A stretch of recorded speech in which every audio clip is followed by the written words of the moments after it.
안녕하세요. 공선생의 부동산 하나입니다. 2022년에도 세종시 토지 전망을 예상해보면 10%포인트의 추가 중과세가 없어졌기에 시간상으로 느긋해졌고, 대선도 있겠다, 국회의사당 설계와 KTX 역사 검토, 각종 고속도로 개통 및 공사, 국가산업단지 토지 보상과 여기저기에서 아파트 개발 계획 등 호재를 기반으로 하여 급상승까지는 아니어도 우상향의 상승 흐름은 이어갈 것으로 예상해 봅니다.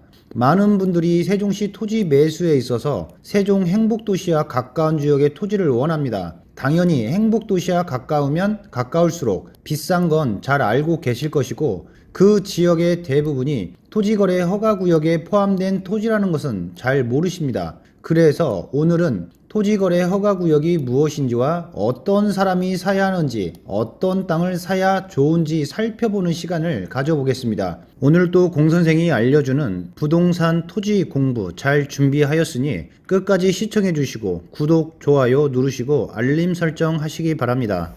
어떤 지역을 토지거래 허가구역으로 지정하는지에 대해 알아보겠습니다.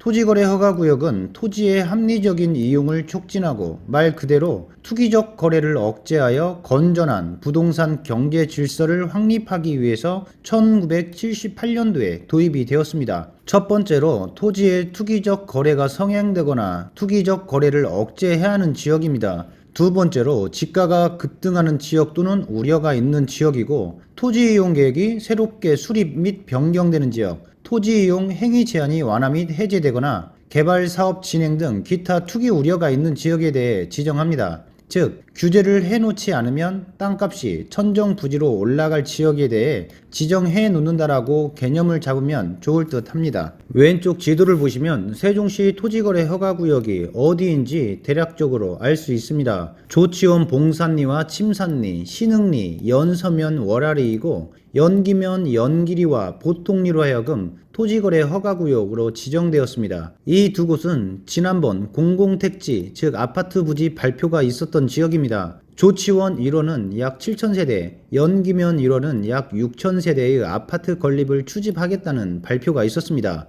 여기를 묵지 않는다면 원자폭탄보다 더한 폭탄 돌리기가 성행할 수 있을 것입니다. 연서면 국가산업단지 일원인 와촌리와 국촌리, 부동리, 신대리 역시 토지거래 허가구역으로 묵지 않을 수 없겠습니다. 이곳 역시 작년 초 매스컴 집중 취재로 투기에 한 획을 그었던 지역이었고, 벌집 농막에 동네 할머니까지 아주 유명해진 명소가 된 곳이기도 합니다. 토지 보상에 추가적인 보상 혜택까지 나오는데 이 좋은 기회를 놓칠 수 없었겠죠. 마지막으로 대전과 세종이 합쳐지면 서울에 버금가는 특별시가 탄생하게 될 듯한 최고의 입지 금남면을 뽑지 않을 수 없습니다. 1번 국도 서측 공주와 연접된 금남면 말고 1번 국도 동쪽에 있는 금남면을 말씀드리는 것입니다. 세종시가 출범하면서 천지개벽이 된 금싸라기 땅이라고 하여 대부분이 개발 제한구역, 그린벨트, 토지거래 허가구역으로 묶여 있습니다.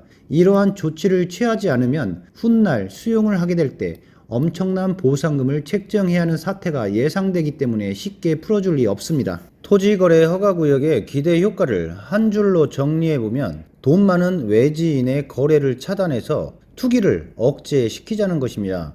실사용 목적을 가진 경우에만 허가를 내줘서 거래 시장을 실수요 중심으로 개편시킴으로써 거래가 활발하지 않으면 당연히 가격의 상승폭도 둔화되는 효과를 가져오기 때문입니다. 저는 그렇다고 토지거래 허가구역 지정이 악재만은 아닌 것 같다는 판단을 해봅니다. 이는 정부가 유망지역을 명확히 콕 찍어준 것이나 다름이 없기 때문입니다. 거래가 감소하더라도 가격의 안정이나 하락의 효과는 절대로 있을 수가 없겠죠. 표현이 적절할지 모르겠지만 용수철을 잔뜩 웅크리고 있는 상태에서 중장기적으로 재건축 등의 호재의 윤곽이 나타나면은 용수철이 펼쳐지면서 가격의 폭등이 반드시 나타날 것이라는 것 때문이죠.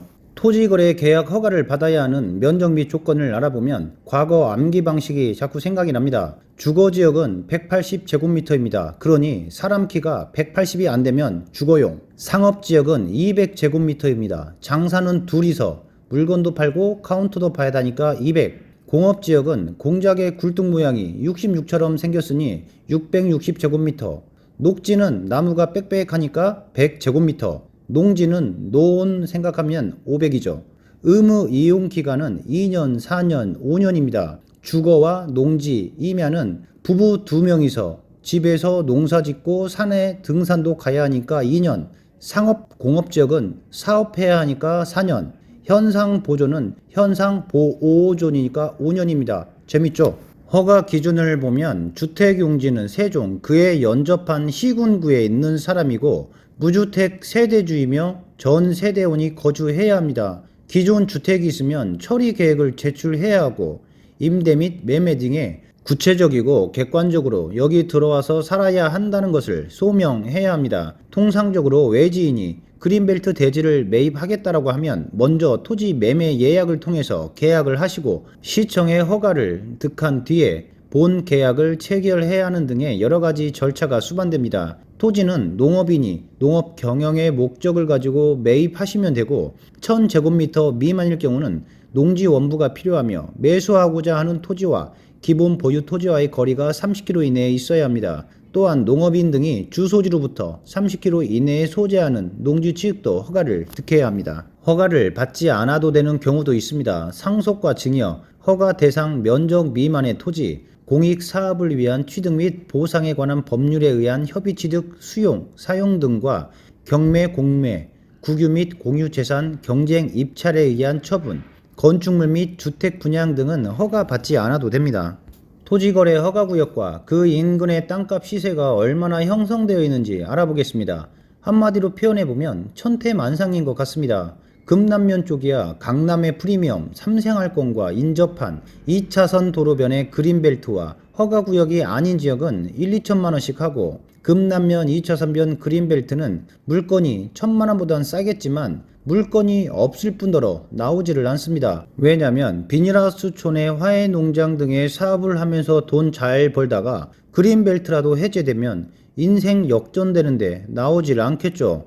경지정리 잘 되고 농로길에 시멘트 포장된 접근성 괜찮은 개발 제한 구역은 대략 100에서 150만원 선에 형성되어 있지만 고압선 및 메인 도로와의 연계성 등의 부정적 요소가 수반되면 할인 거래됩니다. 안쪽의 자연 취락지구 및 토지거래 허가구역 미지정지역은 300에서 400만원 정도 하고 조망권이 막혀있거나 입지 좋지 않은 혐오시설 등이 수반되면 할인됩니다. 대전, 둥곡지구 쪽으로 치우쳐져 있거나 안쪽으로 깊숙이 들어간 토지 중에서 허가구역으로 미지정된 곳은 200에서 250만원 선 정도 하고 지정된 곳은 80만원에서 100만원 정도 형성되어 있습니다. 토지 어플을 보면 실거래가를 쉽게 볼 수 있는데 연기면과 연서면 일대에 대해 알아보면 연기면 보통리 마을의 안쪽 계획관리 기준으로 약 350만원에서 400만원 정도 형성되어 있고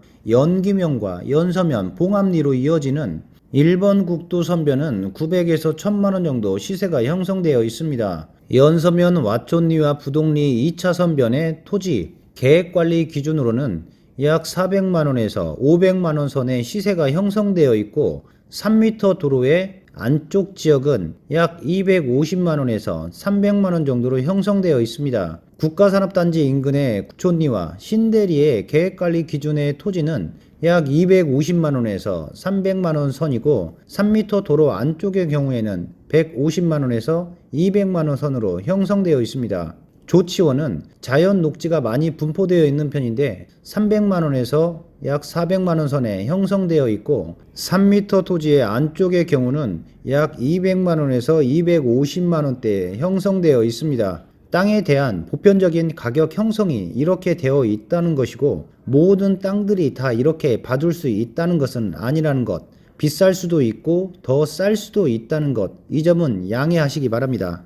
돈이 없지 땅이 없는 건 아닙니다. 한정되어 있는 자금에 어떤 땅을 사야 할지 고민해보는 시간을 가져보겠습니다. 토지거래 허가구역의 땅을 산다고 보면 토지 보상 외에 별도의 보상권이 주어질 가능성이 높은 곳을 매수하시고 토지거래 허가 기준 면적 이하로 허가 받지 않아도 되면서 가용 면적이 높은 유휴 면적이 거의 없는 네모 반듯한 모양의 토지를 매수하시고 실사용을 하신다면 토지 주변에 연계성이 있는 인프라가 구축된 토지를 매수하시기 바랍니다. 토지거래 허가구역 외의 지역은 먼저 도로관계를 잘 짚어보고 개발의 가능성과 연계성이 높은 곳으로 예상되는 지역으로 매수하고 토지거래 허가구역 지역에 포함되지 않은 동일 지역이나 인근 지역의 가성비 높은 농지를 매수하는 것도 바람직합니다.